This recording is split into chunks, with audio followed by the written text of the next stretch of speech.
cuáles son las funciones de las hormonas tiroides, haciendo hincapié en sus mecanismos de acción. Habíamos comentado al principio que la función general o principal de las hormonas tiroides tenía que ver con el aumento del metabolismo basal, hacía que mi cuerpo funcionara mucho más rápido y mejor. ¿Cómo hacen para aumentar ese metabolismo basal? Esto lo hace mediante el aumento de la actividad de la bomba sodio-potasio-ATPasa. Por lo tanto, las tiroides aumentan la actividad de la bomba y eso se traduce como un aumento del metabolismo basal o de las funciones basales que tengo a nivel de mi cuerpo.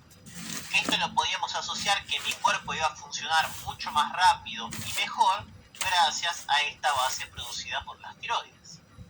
Y como elemento principal o general para entender estas funciones, pensémoslo de esta manera. Si mi cuerpo quiere funcionar mejor y más rápido, para poder hacerlo necesita tres cosas claves. Necesita nutrientes, necesita sangre y necesita oxígeno. Vamos a ver que hay tres funciones claves, que es darme nutrientes, darme sangre y darme oxígeno, porque necesito esos sustratos para que mis tejidos funcionen mejor y puedan producir correctamente sus funciones. Vamos a arrancar entonces a ver cómo consigo nutrientes para mejorar esta función de mi cuerpo. Esto tiene que ver con las funciones metabólicas. Cuando hablamos del metabolismo de una hormona, o lo que sería las funciones del metabolismo intermedio, hacemos referencia a lo que pasa con los hidratos de carbono, con las proteínas y con los lípidos. ¿Qué va a hacer con el sistema de hidratos de carbono? Se va a encargar de aumentar la absorción intestinal de glucosa. Se encarga de generar glucógeno-lisis, la ruptura de glucógeno para tener glucosa disponible para ese tejido. Y la gluconeogénesis, que es la formación de glucosa a través de precursores no glucídicos. ¿Por qué va a hacer esto? Porque quiere asegurarme glucosa a los tejidos para que puedan funcionar mucho más rápido y mucho mejor. Fíjense que aumenta la captación de la glucosa por diferentes tejidos para mejorar su funcionalidad. A nivel de las proteínas, se encarga de fisiológicamente aumentar la síntesis proteica. Se encarga de formar proteínas para que éstas se puedan desarrollar o mejorar el sistema muscular. En exceso es proteolítica. Ahora vamos a hablar de qué significa eso. Y a nivel de los lípidos, se encarga de hacer la lipólisis, principalmente aumentando el catabolismo de colesterol a expensas del aumento de la LDL. Según la biografía, podemos encontrar que depende de lo que sería el Bessy-Taylor, que habla de la lipólisis, o el Tres-Guerres, que me habla de la lipólisis cuando está en exceso. Quédense como función principal el concepto de la lipólisis, que es el más acordado o discutido en las biografías diferentes que hay sobre las hormonas tiroides. ¿Y cómo podemos explicar que fisiológicamente aumenta la síntesis proteica para mejorar el metabolismo a nivel de los músculos y su funcionalidad, pero en exceso es proteolítica, o sea, se encarga de romper proteínas? Esto está relacionado con las funciones que tiene respecto a los hidratos de carbono. Si yo tengo un exceso de hormonas tiroides, significa que mi metabolismo basal está muy aumentado.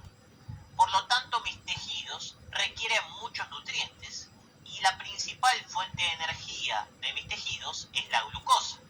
Así que yo requiero mucha glucosa a los tejidos para que puedan funcionar correctamente. Por lo que voy a hacer la glucogenólisis y la gluconeogénesis, que es la formación de glucosa a través de precursores no glucídicos como son los aminoácidos. Pero ¿qué pasa?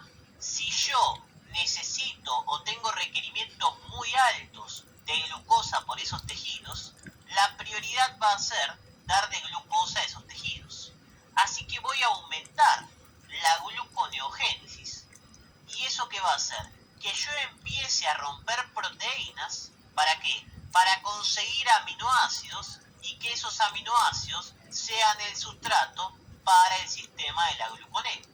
como va a estar aumentada la gluconeogénesis por este exceso de las funciones de las hormonas tiroides, requiero romper las proteínas para tener estos sustratos y poder asegurar esa glucosa a los tejidos que están funcionando mucho más rápido.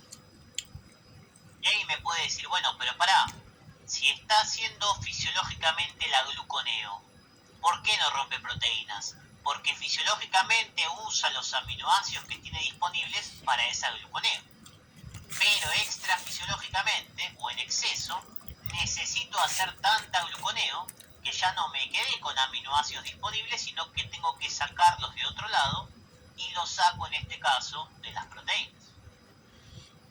Y con respecto a los lípidos, habíamos comentado que generaba lipólisis, específicamente mediante el aumento del catabolismo del colesterol, y lo hacía a expensas del aumento del LDL.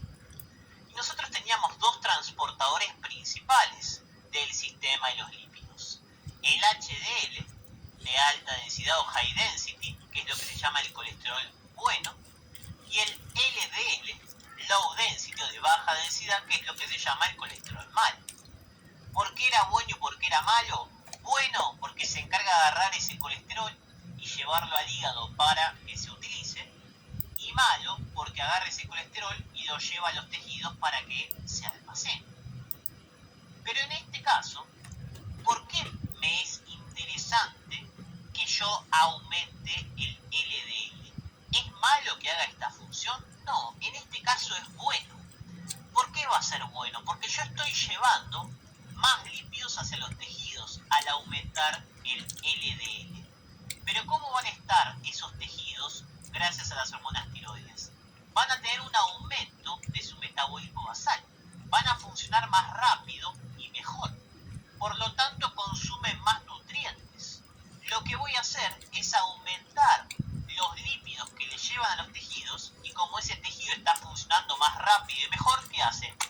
Se lo come y lo utiliza. Por lo tanto, en este caso, no es malo que me aumente el LDL, porque lo que hace es llevarlo al tejido para que el tejido de esa manera lo utilice. Por eso es una cuestión, entre comillas, malo y bueno. Para repasar un concepto que vimos en la primera clase, ojo, porque las funciones que estamos viendo son todas fisiológicas. O sea que el valor que yo tengo en mi cuerpo de LDL, que es entre 50 y 130 aproximadamente, es ese valor gracias al aumento de su formación por las hormonas tiroides. No es que las tiroides me aumentan ese valor y me generan 200 de LDL, sino que me dan el valor fisiológico al ser una función que producen para mantener la homeostasis de mi cuerpo. Con eso cerramos la primera parte de las funciones, haciendo hincapié en la regulación de este metabolismo basal